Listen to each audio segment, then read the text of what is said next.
My name is Ron and I'm the Executive Director of the Canadian Parks and Wilderness Society's Manitoba chapter. And epiphany, a sudden realization, or an aha kind of a moment. I remember my first one in when I first discovered my deep connection with nature. And it started off before I actually knew it. When I was a young kid, we used to go up north on family fishing trips. And I was a really restless kid, so my patience for fishing was paper thin at best.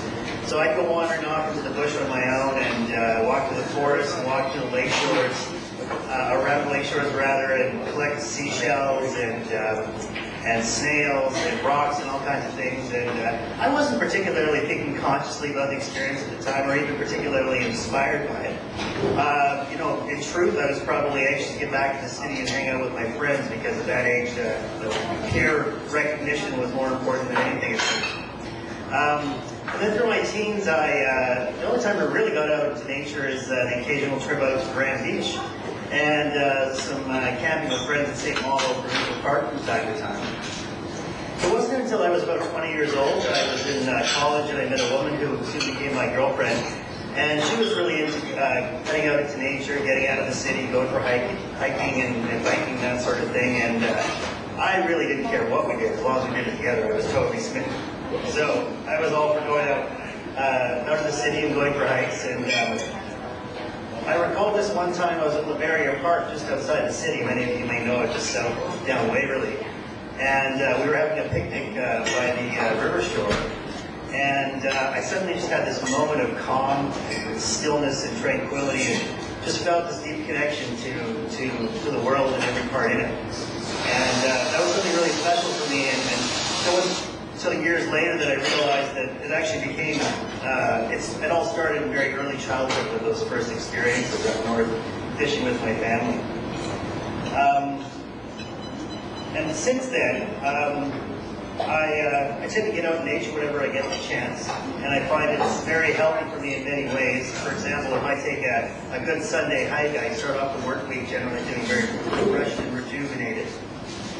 And also what happens to me quite often too, speaking of those aha moments or those epiphanies, is sometimes I'm out for a hike and all of a sudden a solution to a problem that I've been tussling with for a while just comes to me, even though I wasn't consciously thinking about it just a moment before.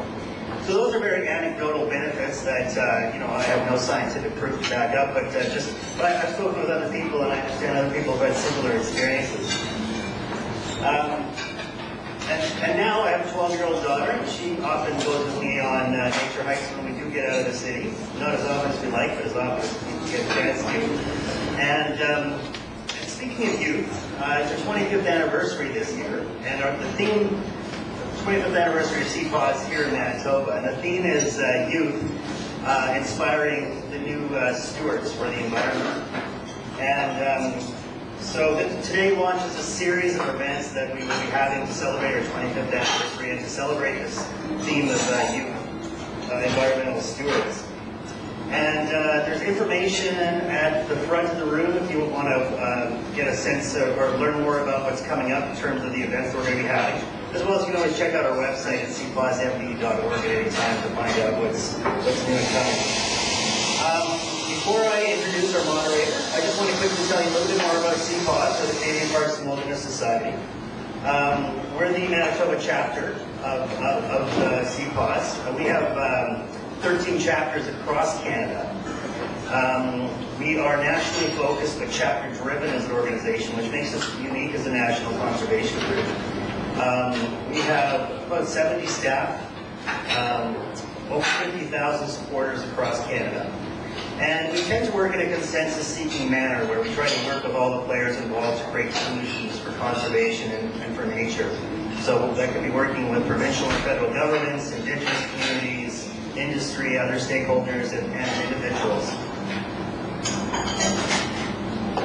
Make sure I'm not forgetting anything here.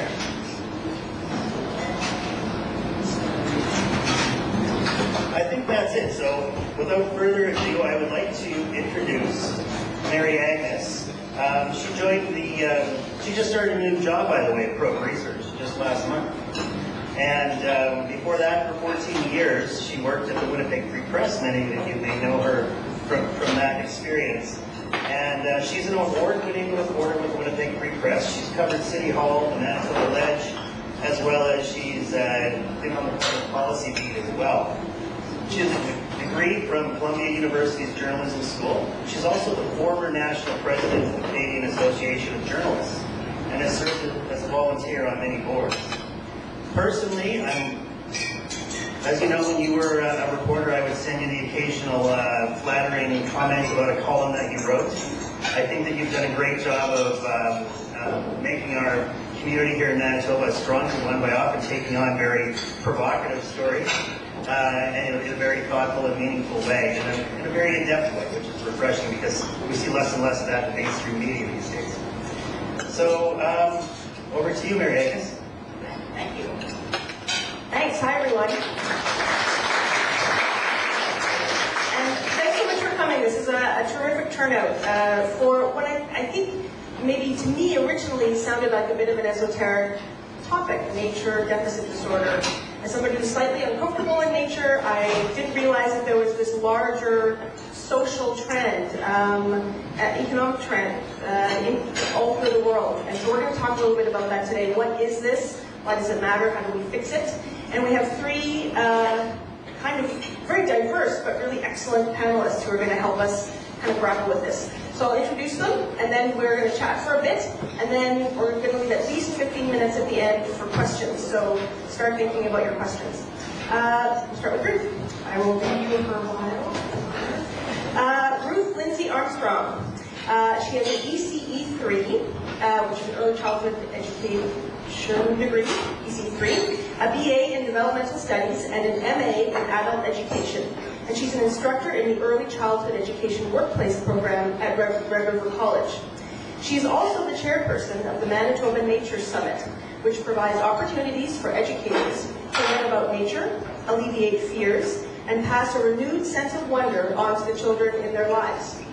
The first Manitoba Nature Summit, if you can see her green t-shirt, she's got it on, was held in 2010, and since then it has become a biannual event. This year, the Manitoba Nature Summit will take place from the 16th to the 18th of September at Camp Manitou, and over dinner we were talking about how there aren't that many spaces left, so if you're interested, sign up. I think she'll tell us a bit more about it later tonight. Next Ruth is Chloe Dragon-Smith, who probably has the coolest name in the room. She's a young Chippewa European woman from the Northwest Territories, from Yellowknife, currently in Yellowknife.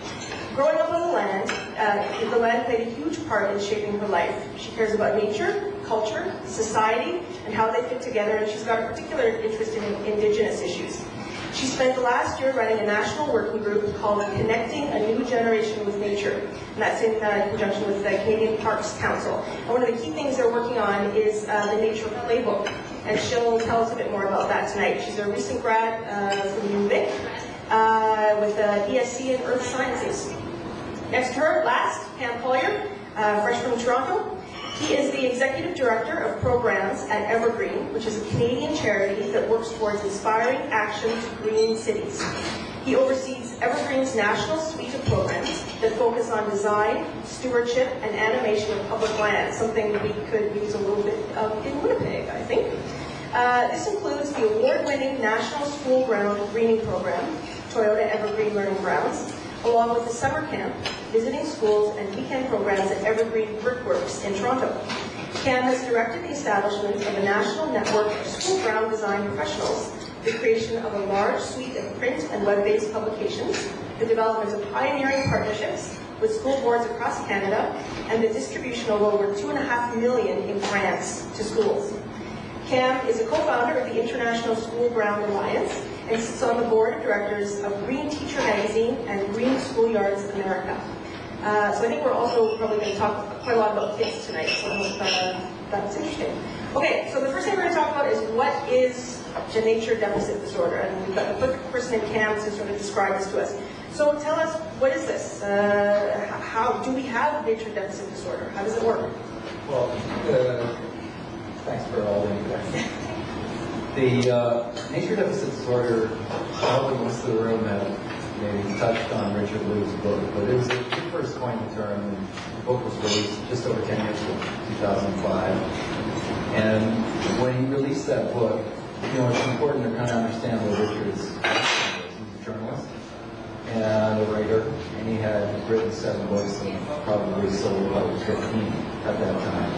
And so he wasn't a kind of a bestseller when he wrote the book. He was always concerned with children's humanity issues. So when he wrote this phrase, it was really a turn of phrase that was trying to attract attention. I think it's important to understand that because the first thing he would say, and I've seen it, I've been with him a number of times and seen him talk, and he'd say, you know, he kind of dismissed that it's not a this is not a medical thing, it's not a scientific diagnosis that you can give to people. It's more of a social condition. And what he was trying to do was look at a whole series of issues that are happening in society and health, the issues of technology, which we're going to talk a little bit about tonight, particularly related to children. And he wanted to wrap his arms around a series of issues and raise attention to it. And you know, the proof is in the pudding with the term, which was it was successful for what he wanted it to be. Because the book has been translated into 30 languages and sold all over the world. And he went from a San Diego journalist to a Welch speaker doing 250 speaking engagements a year for the last 10 years in a row. So he caught people's attention. And I think the best thing the term has done is that it's brought together a conversation.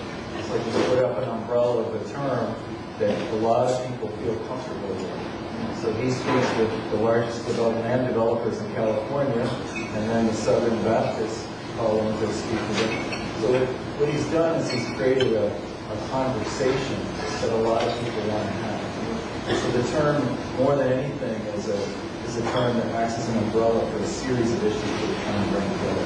I think that's the important part. So what are those issues? Give us sort of the Sesame Street version of what the core issue is. The issues include, certainly one of the issues is children's health. You know, when we're in an age of an epidemic in childhood obesity and having accompanying complications to that.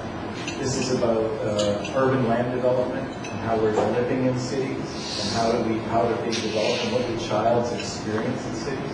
The loss of freedoms for children, that loss of independence is a key theme in this work.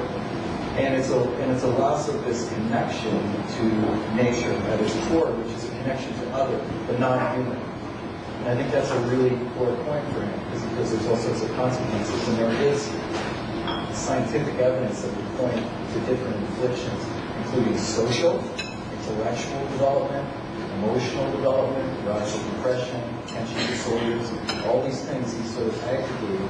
Because in the science, when you look at it, you can see even you take attention disorders. So it's an enormous rise in the attention disorders in our children's health. Why we're diagnosed, why we're being treated. And what we're seeing, though, is that the literature is looking at how do we mitigate some of those effects. And one of the most potent things in the scientific literature, or actually its exposure in time in nature, is actually showing a significant reduction in the symptoms of attention disorders. This is one example. I think that's that's my snapshot. That's good. Okay. Ruth, I don't want to put you on the spot, but over dinner we were talking about the fact that you don't love the term disorder. Can you talk a bit about that? Sure. Thanks for everybody for coming tonight. I'm Jane Jacobs for Weather. So I don't really like the idea because I think that it labels children, and I think it has a negative connotation. When you label something, you label, and when you label children, and it creates a negative connotation. And I prefer to look at this. Actually, I was explaining over dinner that I prefer to look at this from a rights perspective. That if we look at children's rights as humans, that human beings are not meant to grow up indoors, and the human species is meant to be exploring and outdoors. So it kind of reaches children's rights more than creating a disorder. So that's where I was coming from. Chloe, I'm going to also put you on the spot as the youngest person on the panel. What are sort of the generational drivers? Why are kids especially not perhaps getting out into parks or camping, getting out into nature as much as maybe their parents did? Why is this happening in your mind? Well, I think if we look at it on kind of a broad scale and we think of where we are today versus where our parents were, or our grandparents, or our great-grandparents, in Canada, not that long ago, people were still living on the land, and they were reliant on the land for absolutely everything, from food to clothes to shelter. And as we've gone through the generations, we've kind of disconnected more and more from that reality. Now we go to the store and we pick up our chicken that's wrapped and we don't really know where it came from. And so all these disconnects from our part in nature and how we actually are a part of nature instead of it being something separate that's now kind of seen as more of a leisure activity than something that we're actually belong to. I think that really would be the trend that's been moving us further and further away, and we're seeing that in a big way now. And you see that in your own generation? Absolutely, yeah. Yep. I think there's a number of factors it's important to sort of hold, and I bet most of us can relate to them in the room. Like, the world has changed significantly, in the last even 50 years. I mean, we're more urban society. So we're living in cities, and Canada is a great example of that, right? 80 or 85%, depending on which of those statistics you use, urbanized. We're growing up in cities. The family life has changed. The family size is smaller. 2 working parents is way more common than it used to be. And that's translated into things like eyes on the street in the neighborhood. There's a great colleague from California spoke at one of our conferences recently, and she's done this analysis of how many parents were at home in the neighborhood. And she looked at it over the course of 30 years. So a little more than a generation, basically a generation and a half. And they mapped this neighborhood. They showed a kind of a typical suburban neighborhood. It could have been anywhere in North America. And there was something like in this area of about 80 households, there would have been, on average, after school, upwards of 50 parents there in the after-school time. And now, and they were speaking about a time like when I was growing up, and then my childhood was down the road a little bit in Brandon, Manitoba, where I grew up. So it was typical that play outside was not supervised. It was independent. And most of us in the room can relate to that, independent play in childhood. Yeah, I think that probably can. And that now number was less than 10 in a modern day context of how many adults were there. So this is the phenomenon of 2 working parents. So I think that's changed as well. And that means the eyes on the street, the independence, the fear for my kids, the putting them into programs has also changed. And then you've got things that we like to talk about, sometimes demonize, maybe over-demonize. You've got a 24-hour news cycle, which tends to breed to be constant barrage of bad news. And we hear about the one child abduction, not just once. We hear about, we hear about the event, we hear about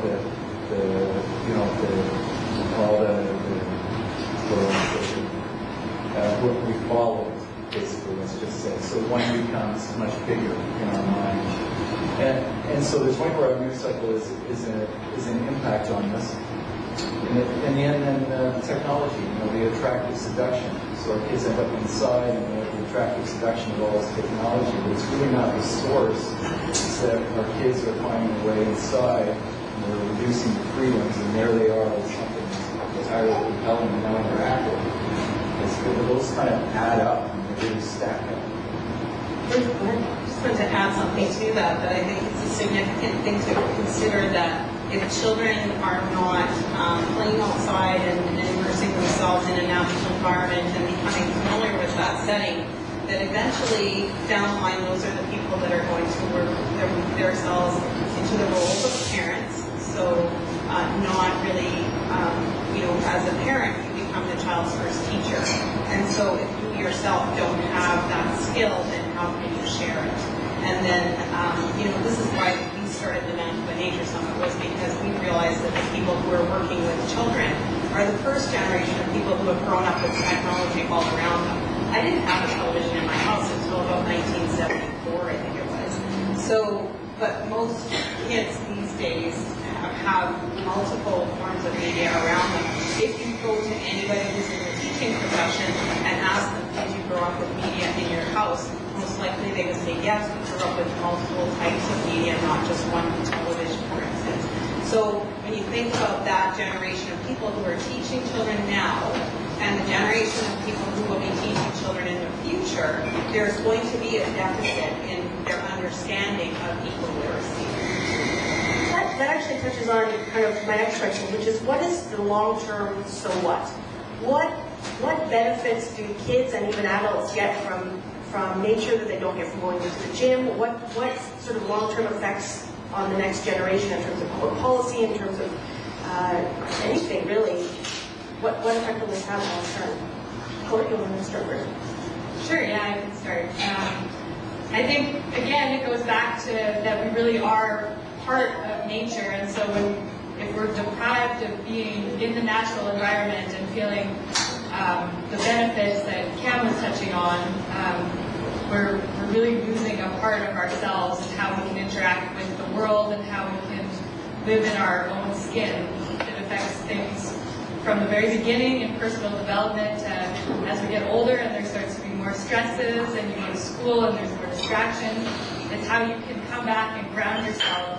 And when you have that solid base, how all of then your successes can rebound off of that, and you can become healthier and more successful and happier, and all of those things go together when you're comfortable in your skin and you know who you are and where you belong, which is as part of this planet. Any additions to that? That was a pretty great answer. As an early childhood educator myself, and as somebody who teaches child development, we have to recognize the scientific aspect of brain development, that neurons are constantly firing at a rapid speed in early years development. So the more positive experiences children can have as infants and as early years preschoolers and into their preschool years, 4 or 5 years of age, the more positive experiences they have, the more neurons are going to fire, the more synapses are occurring, and then that creates more effective brain functioning. If children don't use those motor or those neurons, if those neurons aren't firing and those synapses are not occurring, and I might be talking in a language that some of you may not understand, but the synapses, when there's a connection that's happening in your brain, if you look at the comparison of what's happening in a preschool brain, it's like a crazy roadmap of things that are happening. But what happens in childhood, later childhood, is that those synapses are not occurring, they start to prune themselves off. So it's kind of like the adage of, you use it or you'll lose it. And as human beings, we have the capability to redevelop a skill. It's sort of like learning a new language. But you know that learning a language is a lot easier for young children. The earlier you get exposed to a second language, the easier it is to learn. But those synapses don't occur so quickly when you get older. So we want to make sure that the brain development is supported early on in life. And by providing those outdoor experiences, children are exposed to everything from climate, to texture, to senses, to all of the things that are exposed to them that are helping those synapses to fire off, and those neurons are connected. So you know what? There's scientific proof behind it. Science? Yeah, science. How worried are you all that this growing disconnect from nature will we already have trouble convincing governments and policymakers to protect the ecosystems and the habitats and make investments in those. How worried are you that this disconnect will make it even more difficult down the line to protect and conserve? Is that a concern? Oh, absolutely. I think that, and this is part of Luke's crusade, if I may. Because he wouldn't leave a room without challenging us all to say, are you going to be the last generation sort of live freely in nature? And he poses that challenge to every group that he meets, because there is a drop off. Things drop off each generation. But I think he's trying to, it's a clarion call to this set of issues and the connection to nature that he's trying to bring attention to. So there's no question that there's a lot at stake, that in the shift in the generation, basically had a childhood move indoors in almost one generation. Now, it's not every child, but we can probably all relate, those of us that are parents, and myself included, that this is an issue where you can see a whole different set of developments, including the brain development that's shifting related to technology. I want to ask you all about one of the key barriers to sort of reconnecting with nature, and that's poverty, maybe cultural barriers. Can you all sort of weigh in on how much of a factor sort of people's socioeconomic status might be in their ability to? I mean, not everybody can afford to go to Mech and buy all the stuff you need to go camping. How much does that play into this issue? Ruth, you want to start? Yeah, I actually was talking about this with my students the other day because as an instructor, I go out to many programs and observe my students with their children in their child care programs. And actually, I find that regardless of socioeconomic status, usually the children are pretty well dressed.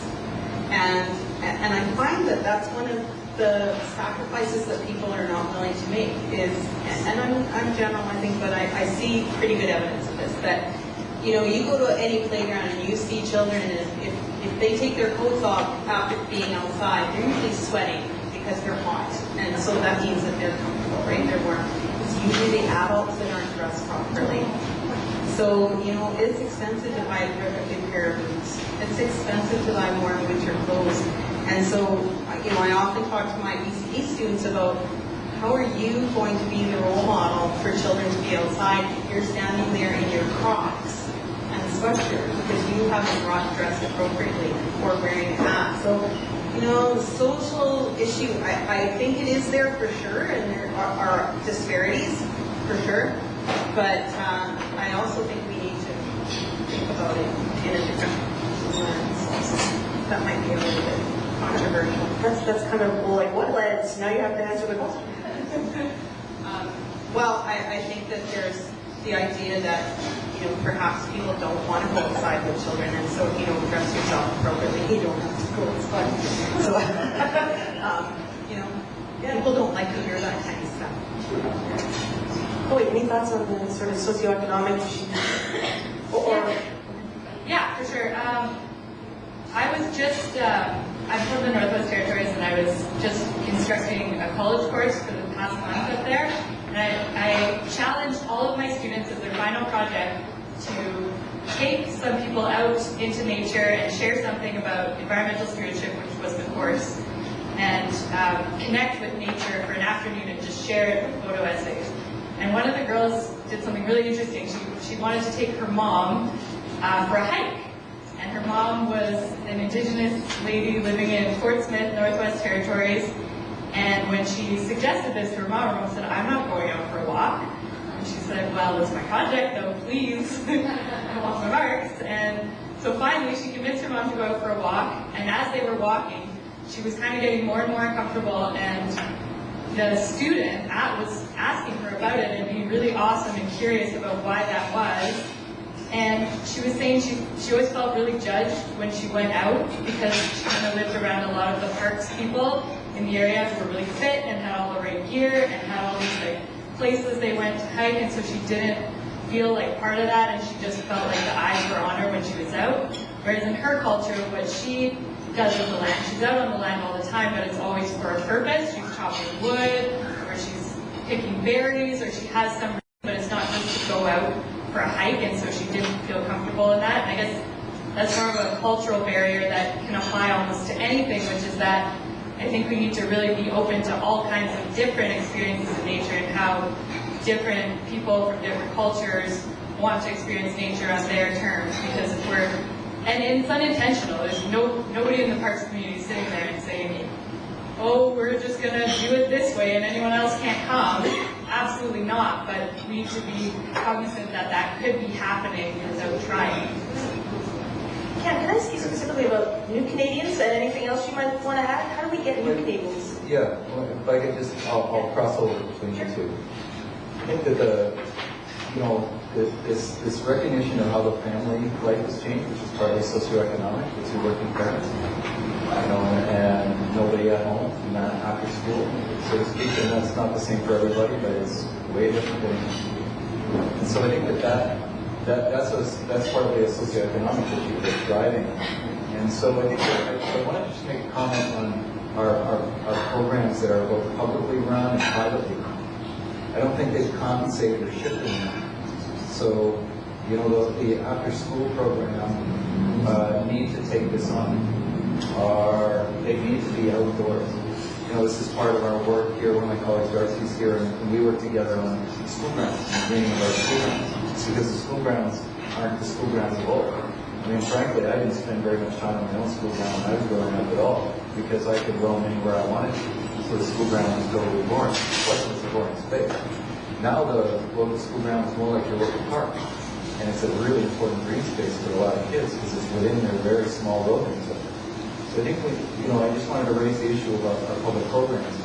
And we need to make getting around easier. For me, getting around as a child was simple because I didn't have many restrictions.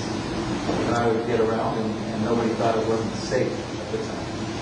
Certainly my parents didn't, and I'm sure many can relate to it. But these days it's really different. A child alone on the street is seen as an indicator of poor parenting. We've seen some shocking examples of this recently in the news. Right? Whereas culturally, seeing an independent child outside, I would argue, is actually an indicator of health in the culture. If I was to look for a certain sign, I'd look for a society walking around and see other children happy and running around independently. This is a sign of a healthy society, and that's disappearing for us. I think the public programs have a role to play. When it comes to diverse, like New Canadian audiences, I think sometimes we underestimate both the interest and the need. So that, and I'll give you a couple examples. We run a community center in downtown Toronto, and it's in an old brick factory. It's kind of a cool thing. It's down in the valley. It's like right in the city, in the core of the city, but it's also that slightly once removed because it's in the river belt. And we work a lot with a neighborhood that's less than a kilometer away, and the school is in a neighborhood called St. Jamestown. It's one of our densest neighborhoods in the country. And the school there, Rose Avenue School, like at any given time, 50% of the students have been in the country under a year. So it's a landing pad for new Canadians. So we bring those students down more than any other students in the city. And 2 years ago we said that we have a great relationship with the principal, really progressive principal, and he said, why don't we bring some of the parents down? And we said, we'd love it, it'd be great. So let's bring the kindergarten parents in so that they get an introduction to what we're doing here, and you're so close, you can actually walk from where you live to this site, and it's a little oasis that it could become part of the daily routine. So they came down on a bus to, well, first part of the story is he sent out the invitation. Anybody like to go with their kids down to see this place that we go for our educational programming? And 200 people responded, yes. Wow. So we said, well, we're not going to do that. Students, we can't afford that. I can afford 2 buses, so we're going to try and we'll squish in 2 buses and a few carpools, and we'll do 100 at a time, and we'll do it twice. So everybody came down, a lot of Southeast Asian, a lot of saris, a lot of sandals, and the spring slush, and halal hot dogs for barbecue, and I was so shocked at the discourse during that time. I did a brief introduction, we did a little walkabout, and we ate, and then I was back on the bus. It was really short, all happened in about 70 minutes. But during the little barbecue, I had some conversations. So this is about the need. So one is the response. 2, the conversations were rich with all these new Canadians who came up to me and through broken English were saying, what you're doing here is important. I understand the value for my kids. This is a great learning environment. Kids need this. This has a spiritual resonance. This is like a little analog, a little snippet of the conversations. I was really shocked. Like there was an immediate understanding. We were having a conversation at dinner tonight because a group of us were just out at the Canadian Parks Summit. And the Canadian Parks Summit was Parks Canada and all the provincial parks associations and municipal parks associations trying to connect with urban, diverse, new Canadians, trying to figure that out. And they realize they're not very good at it. But one of the things that's really popular right now, I don't know if they have this at Winnipeg, or some of these learn to camp programs. You ever heard of these learn to camp programs? I mean, for people like me, it sounds absurd. They learn to camp, it's like learn to camp. That's what I do. But what you need to know, if you don't know this, is that these programs are like sold out.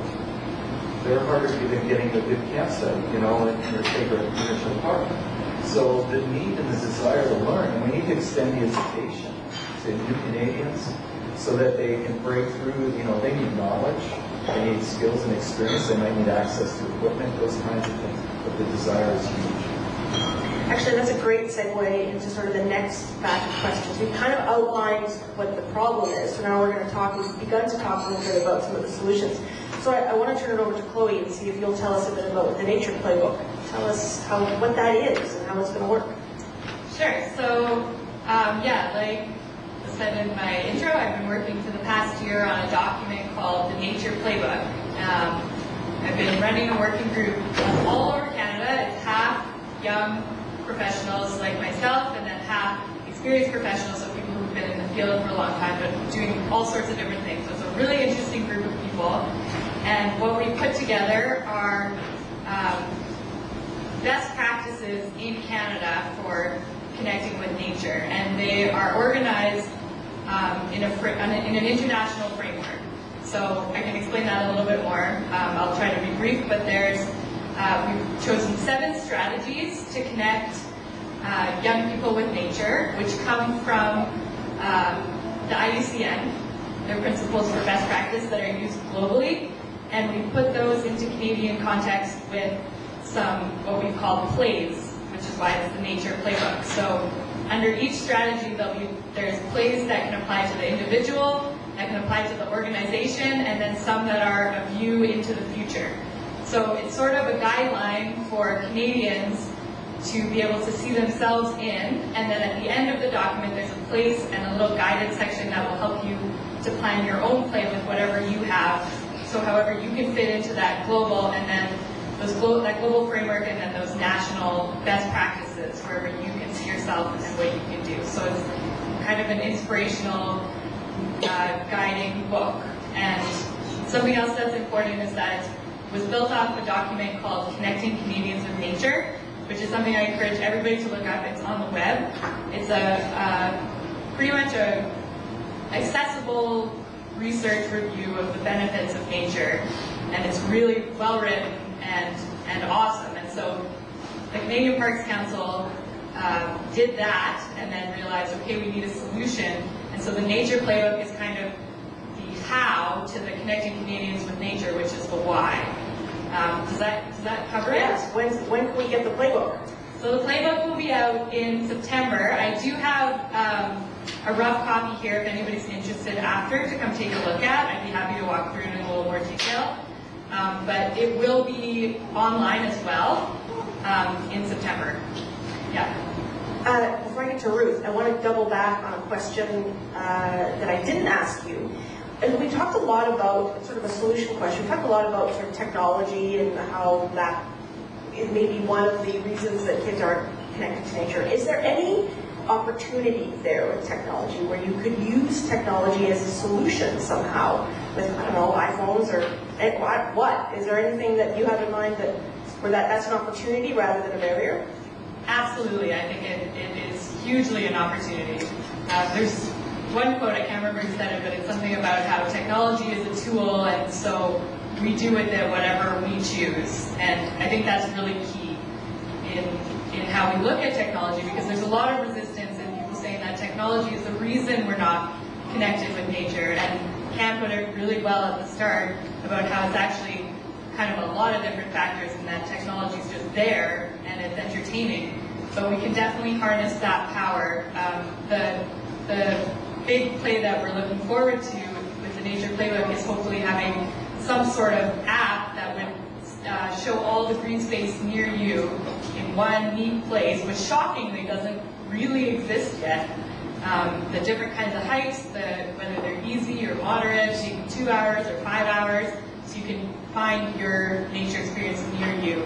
But I mean, the possibilities are endless. Technology is just advancing and advancing and advancing. I can't even begin to imagine what the opportunity could be 5 years from now.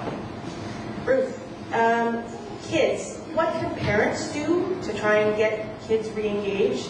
And what are some of the best programs you've seen that really work to get kids back out there? As a two-for question. Okay, two-parter question. What can parents do? I think parents could do some reflection.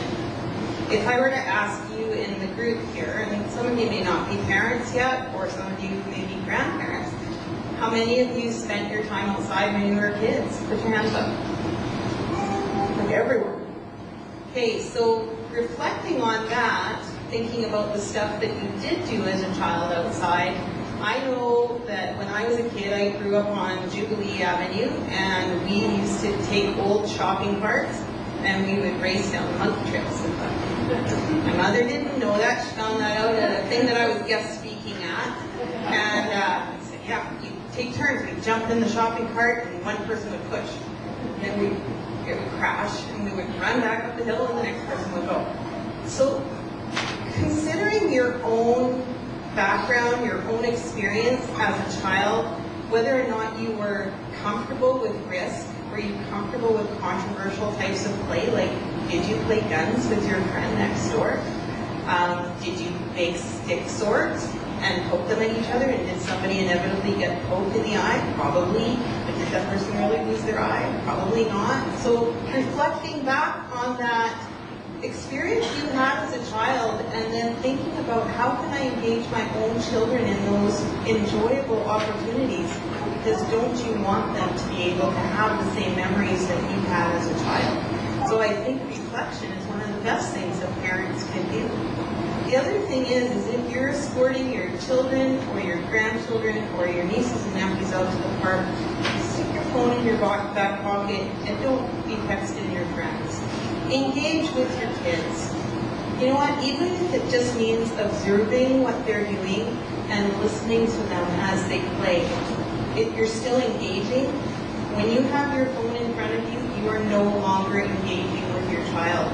And children really build relationships, and attachment processes occur when those attentions are given to children. That is so very important. And I'll look at the young people with the baby here.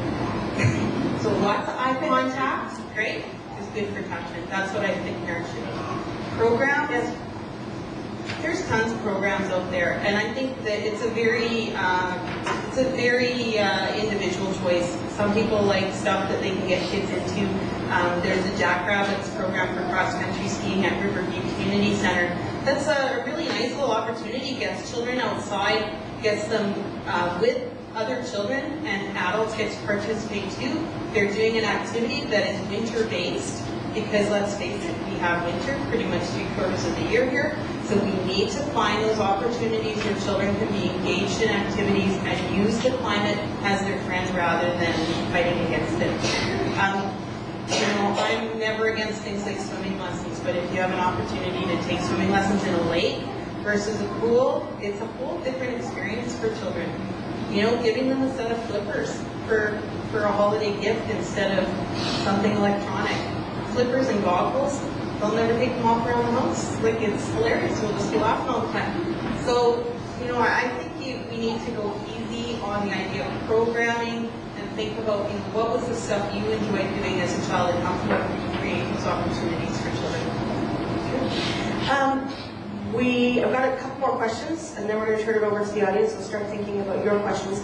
Cam, do you want to tell us a bit about the school ground greening program?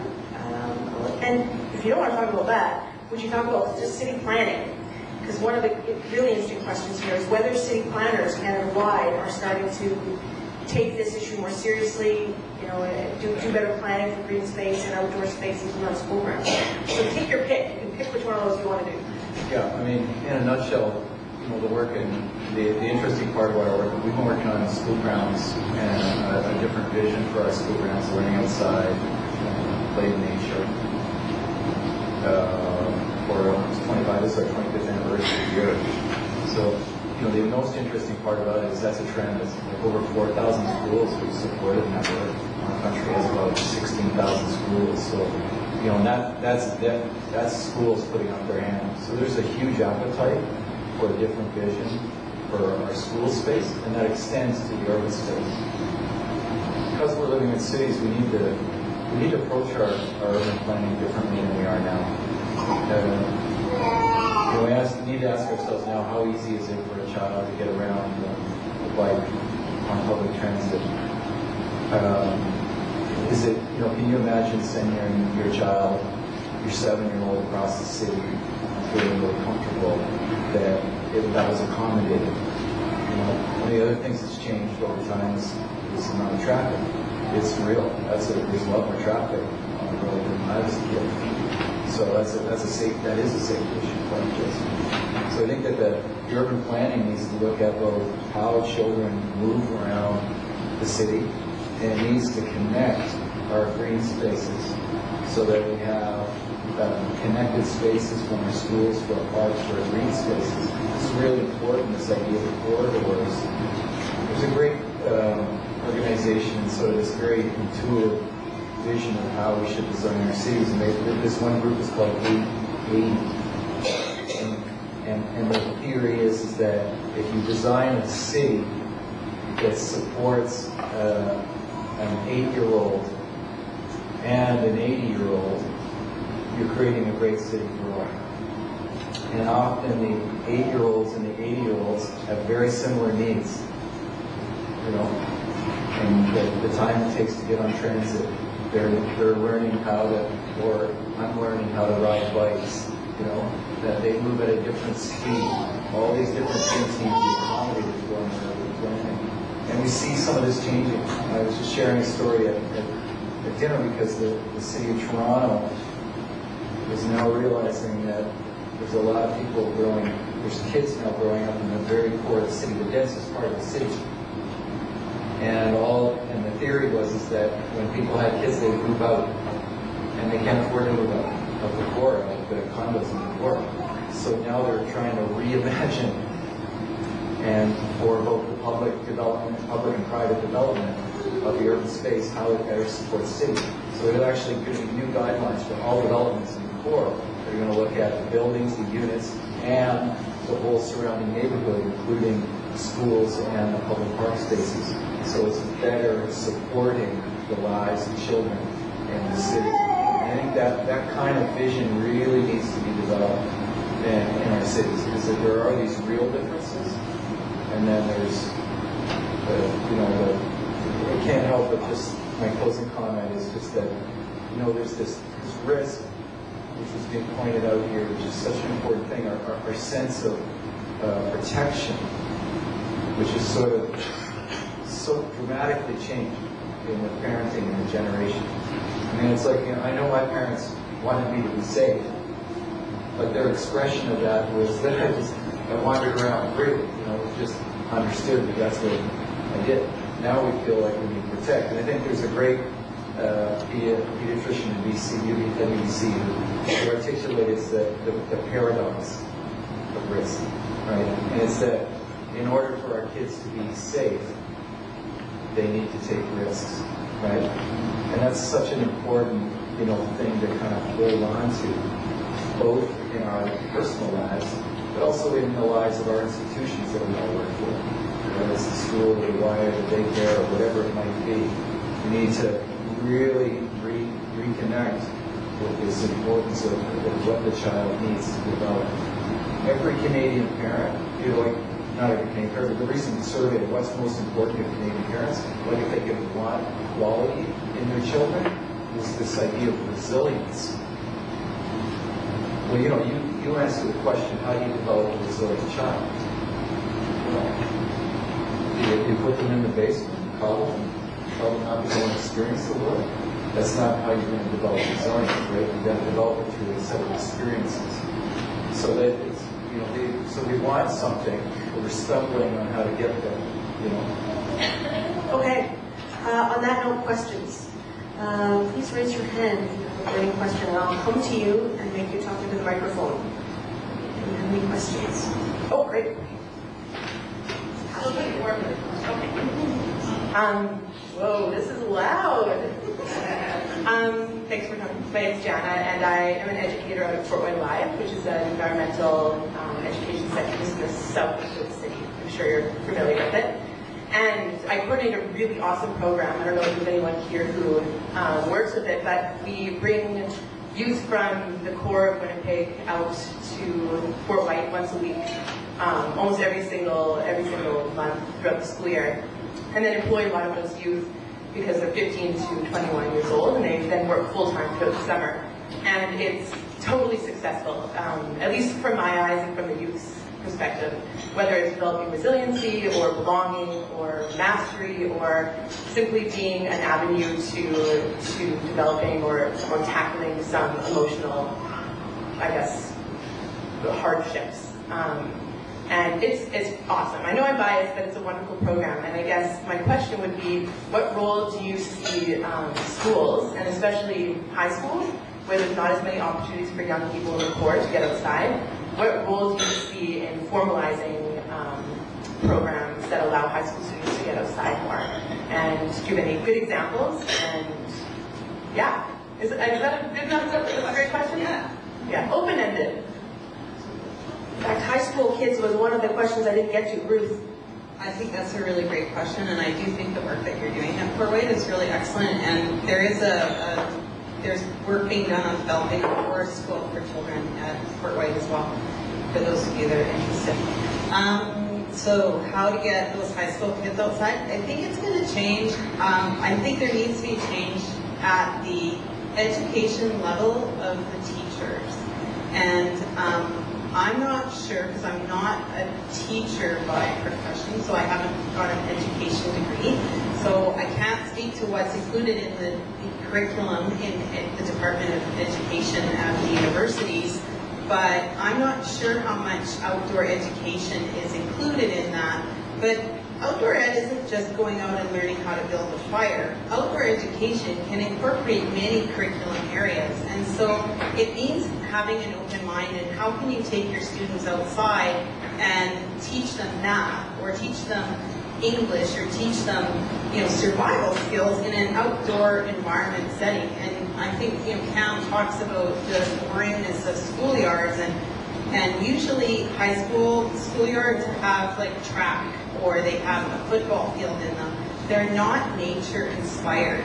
And so when you think about things like community gardening, for instance, has the possibility of teaching many skills, not just like math and science, but also life skills and how to actually care for yourself as a human being, that stuff should be incorporated into the curriculum that teachers are learning before they go out and actually teach our children.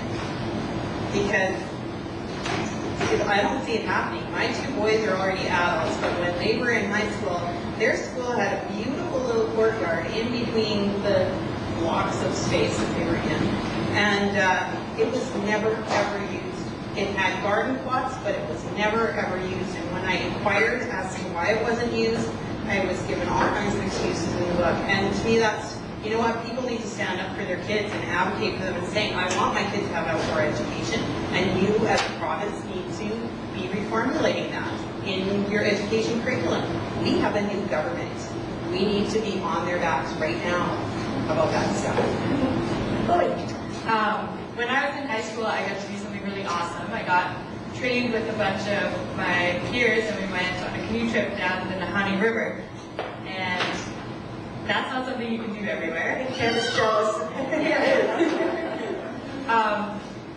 But that came about through partnerships with other organizations. So we got trained through a group called Narwhal Northern Adventures, who works with the school a lot and has a good relationship. And so then maybe you don't necessarily have to give teachers all of those skills, but the teachers can be there and learn as well. and then it can be facilitated by somebody who has those survival and canoe skills. And that trip was life-changing for everybody on it. Everybody canoes to this day. It was one trip. We did a lot of training before, but it will never, ever, ever be forgotten. And I would hope that someday every high school kid could do something like that, some big trip at the end of their years that they work up to. More questions, unless Cam needs to express his jealousy. No, you're good. Okay, he's getting over it. Oh, over here. I'm going to walk over to you. Hang on. Sorry, you're really far.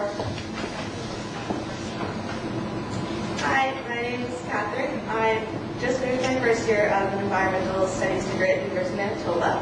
And just to touch on the topic we were talking about of experiencing nature through your high school, I went to Fort Richmond Collegiate, and there's actually a wilderness program there, which I had the pleasure of being involved in, and have actually been given the opportunity to go back and be a leader on these trips this past year. So what they do is they take out students, anyone who wants to join, they're welcome to, and you go to places like the White Shell, you go to Spruce Woods, and you do overnight camping trips, hiking trips, canoe trips, whatever appeals to your mind. And talking to students from a leadership standpoint was incredible, because I had the opportunity to go through it, and I grew up in a family that loved to be outdoors, so I had that basis. But being a leader and learning from the students, I met a lot of students who didn't have those opportunities, and this gave them the opportunity to have the same idea and the same outlook on nature that I did, and it truly is life-changing for them. And it's something that a lot of schools don't have. And being a university, I now see students that never had those opportunities, and they all say, oh, wow, you got to be a leader on these now, that's fantastic, I wish my school did it. And Andrew Bailey is the coordinator of it, if any of you know him, absolutely incredible. Talking to other teachers, they would never take 20 plus students out on a camping trip, ever. And he does three trips in the fall, 3 trips in the spring, and also a winter camping trip, where you actually see the twinsy, which is really neat, and people absolutely love it. Yeah, so that. That's a really good point about the fact that some teachers would never take a group of 20 kids out. And, often we think about our society, we become litigious, we want to sue when something bad happens. And sometimes bad things do happen. But if we go into life thinking that, and go into education thinking that, we're sure spoiling ourselves, right? But I also will take issue with the fact that it's only offered in your school. So your school can probably accommodate maybe 20, 25 children in that class. So what happens to the rest of the thousands of kids that are going to school in this province? How come they can't take part in that stuff? Like, that in a way, it's kind of ridiculous. And that's All right, next question over here. I think when we think about nature, we often think about outside of the city. And I think the key idea is to bring back the nature into the city. And I like the expression urban nature. It's kind of paradoxical, but I think we have to work on that.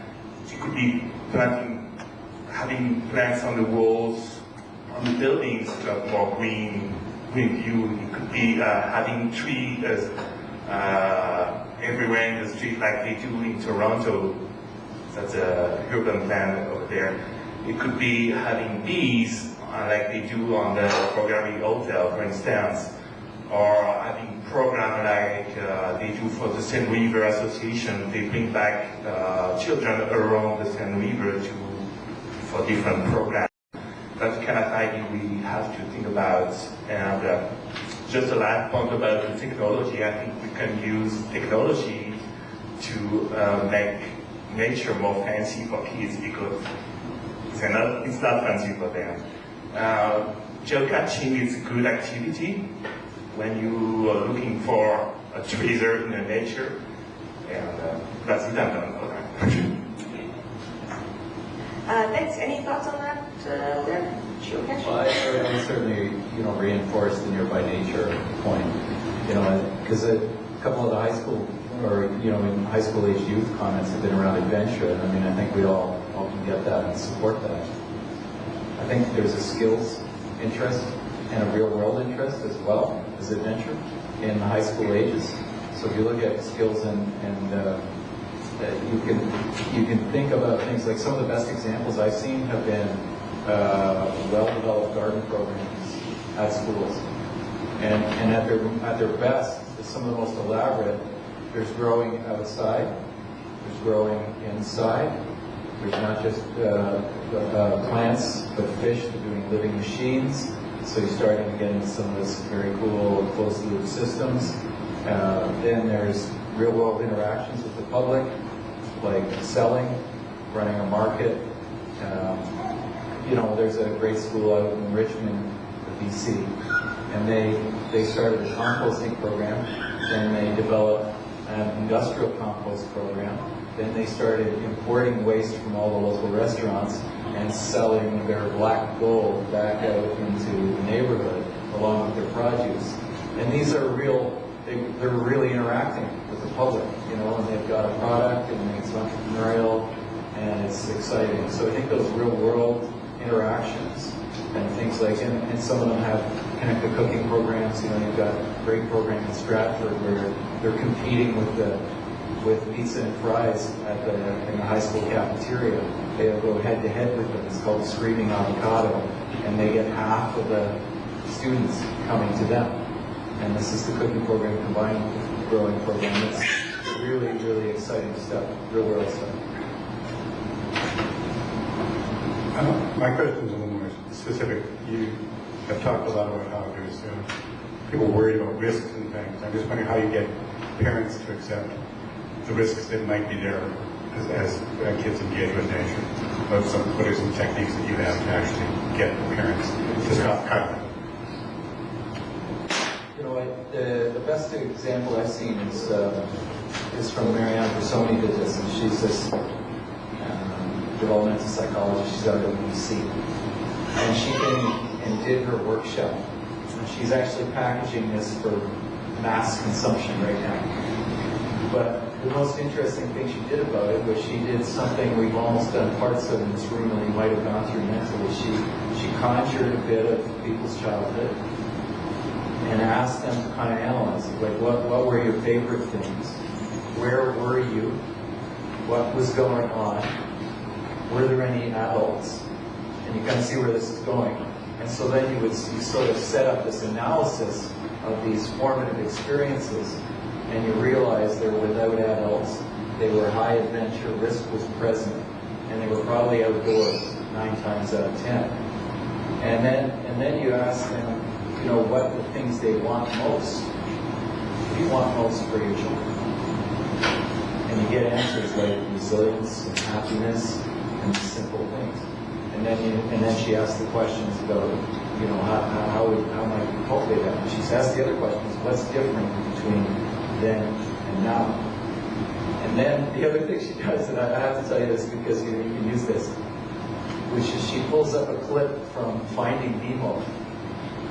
Finding Nemo?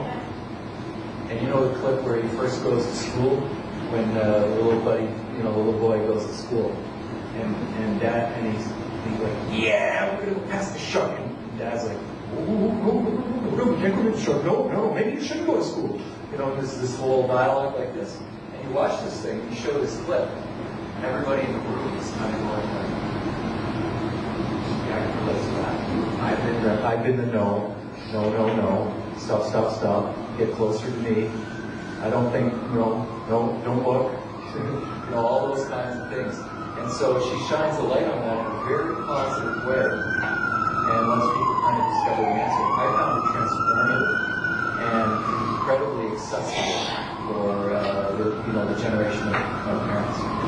Maybe that reaches individual parents one at a time. Is there something broader that needs to change that either you know about that can reach it? I mean, is it something in the media? Is it something that can reach more parents than maybe some? I think people need to stop telling on their neighbors. I think that the media needs to stop fear-mongering. Yeah. Those are big things. Okay. it needs to come from the right places, and it's starting to, right? Like it needs to come from health. It comes from our health professionals. You know, it needs to come from our education professionals. It needs to come from our child care professionals. You know, and our city planners. All these people are starting to sing together. You know, this is the latest report card on Kids Health. Came out with participation. Well, participation is a pretty loud megaphone. You know, biggest risk is keeping kids indoors. That's their message this year. It used to be, you know, about terror and the obesity crisis. Now they're just saying it straight. The biggest risk is keeping kids indoors. So, you know, they're kind of simplifying the message. So, and the interesting thing is this is supported by insurance, supported by teachers, supported by health professionals. So that is something we can work at a more systemic level, is bringing different players from our society together around the importance of this message. Because when we sing together, it's a much you know, louder song. We've got time for a couple more questions. Okay, good. These might be the last two. Andrew, I'll bring it to you first.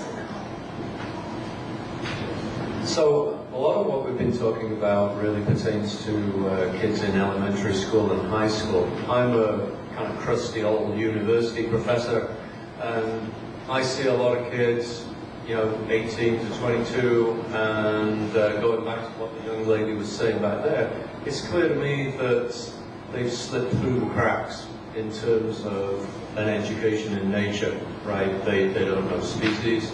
They have typically what I see is not a very well developed sense of just native observation of the world around them, because Winnipeg is full of nature if you want to look for it. And so I guess primarily a question to Chloe, coming out of a university program, what would you do differently in universities?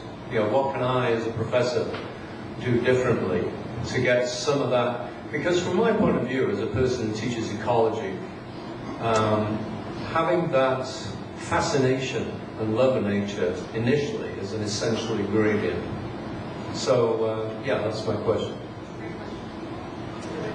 Yeah, great question. I agree completely, and I think there's a few things we could do. The one that pops out immediately to me is the connection between declining mental health on university campuses. Like, for instance, at UVic, they started bringing in puppies before exams. I think they do that at other places. And you couldn't even get into the puppy room because there was a line around the building. Yeah, because people are so stressed out before exams, and they're advertising these puppies as a stress release. It's funny, but it's really scary. And it is really stressful to be in a university situation and to have 5 midterms in 1 week. And so if you talk to your students about the mental health benefits of being in nature, I think that would really, really resonate with a lot of university students. I also know that access is a big problem because a lot of students don't necessarily have cars. I know, or ways to get out. In Victoria, it had to be a car a lot of the time if I wanted to go to the more remote places. And so having information about what public transit can get you where, the easiest ways to get out to those places, because a lot of times I know I had a lot of friends that want to do it, but they're so busy and they can't find the time and they can't get out, and so that these barriers are just stacking up against them, and it seems like the more productive thing to do is study. And if we spread the message that maybe the more productive thing is to get yourself in a good headspace and then study, I think it could be really effective. I'm a crusty college professor, and I take my students outside to learn. Quite frequently, we start our day by going for a walk through Brookside Cemetery, because it's Red River College campus out on Notre Dame is very close to Brookside Cemetery. It's a beautiful green space. It's really quiet. So people have the opportunity to be reflected in that space, and we can use it year-round because the paths are always clear, and so there's no excuses. So we often will take our time to go outside for a walk before we even start our classes. The other thing is that many of my colleagues, and myself included, we organize our classes to be outside. So we will teach a specific subject outside. So we might do, if we're doing science curriculum, which is something that we have to teach our students, to teach children in early childhood education, we will take the students outside. We will go to the greenhouse, the green space management program at Red River College, and explore composting and the full loop system, and doing scavenger hunts in the greenhouse looking for ecological systems. So we engage in that stuff in what we're teaching, and it creates an opportunity for students to learn from people who do know. And I always tell my students, if I don't know the answer, then let's find it together. And the resources are there. You just have to be willing to bite off and take the risk. Our last question over here somewhere, but I don't know who's. It was you. Okay. Which hand it was? Hi, my name is Ashley, and I'm a university student, so that's kind of relating to the last question. This is less of a question, more of a concern. I guess in university during the summer, like I often go to the riverbank to study. So there's a nice river bank, there's lots of trees, and barely no one goes. Like I'm always the only one there, and I'm like, why doesn't anybody else have this brilliant idea of just go study next to the riverbank? But when winter comes, there's no place to go study aside from the library or whatever.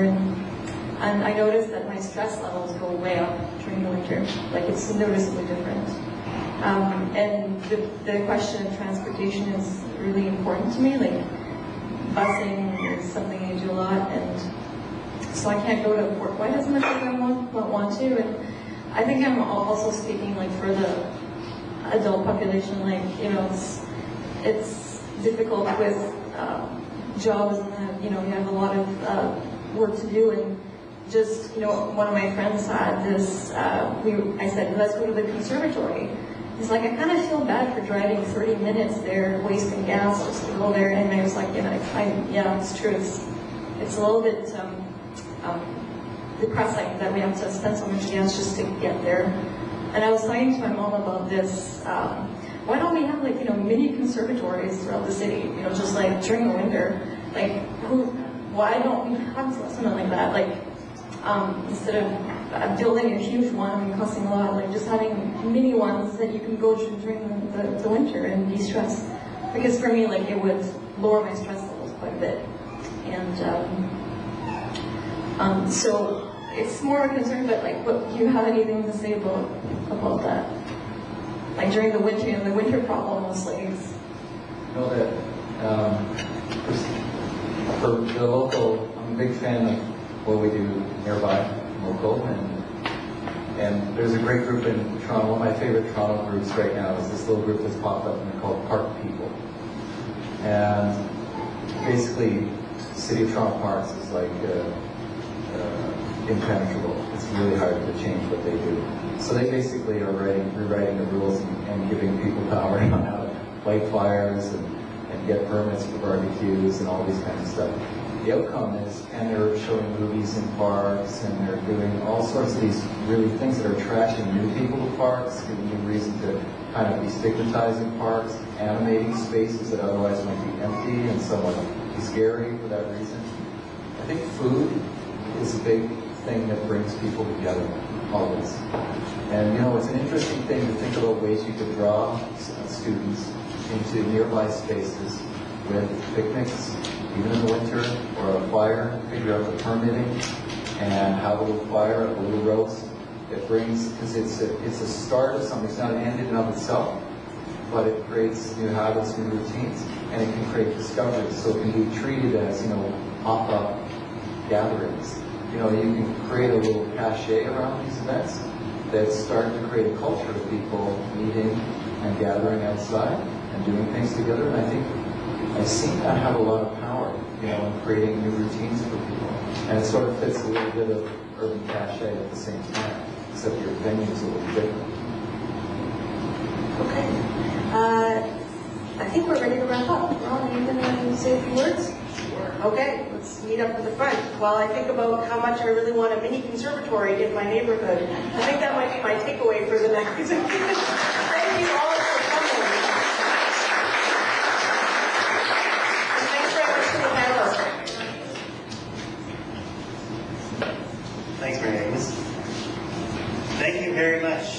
esteemed panelists. Thank you very much, Mary Agnes, for there she is. Thank you.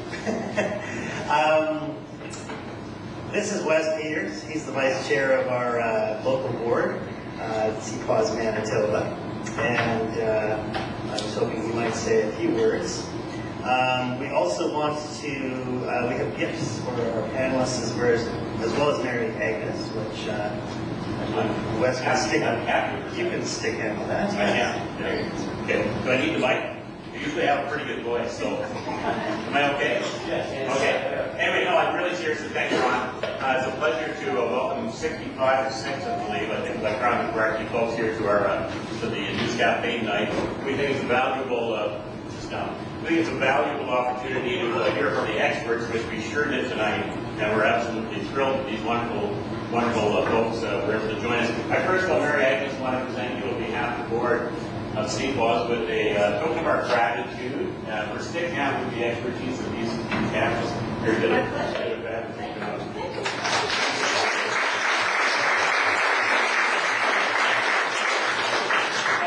Panelists who came the furthest, the Collyer Dragon Smith, of course, came the furthest, actually from Yellowknife. She flew in this morning about 6 o'clock in the morning, if I'm not mistaken. 4 o'clock, sorry. Okay. But she comes from the land of the midnight sun, potentially, so she's staying with Pam and I tonight in the executive suite at her house, but she apparently comes from the land of the midnight sun. You hear her go to bed about 2 in the morning, 3 in the morning, if I understand that. Yeah, not at 4 every morning. Anyway, Pat's job of letting us know what, from your perspective, what we can do to balance, hopefully balance our lives in a better fashion. Thanks on behalf of the board.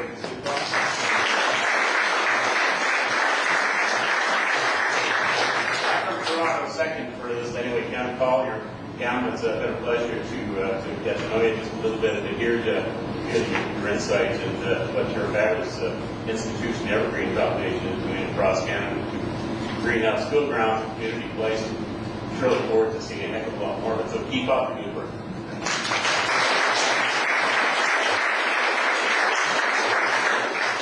Lindsey-Armstrong, now that we know where you work and you live, and you're certainly not a crusty. We certainly don't think you're a crusty old professor. Old? Did I say that? I don't know. Crusty, old, sorry. Thanks very much for your insight into how we view early childhood education, what we can do to improve the lives of our kids. They're going to look after they're going to be the next generation of environmentalists, I think is the way to say it. Thank you very much.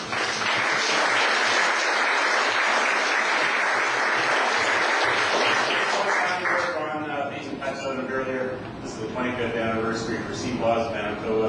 We try to do good work to memorial forest and beyond. There are lots and lots of opportunities for us to work hard in those areas. At the same time, we want to try to foster the development of the next generation of Ron pieces. Ron's not going to be with us currently. He's going to be here for a long time. I could have said that better.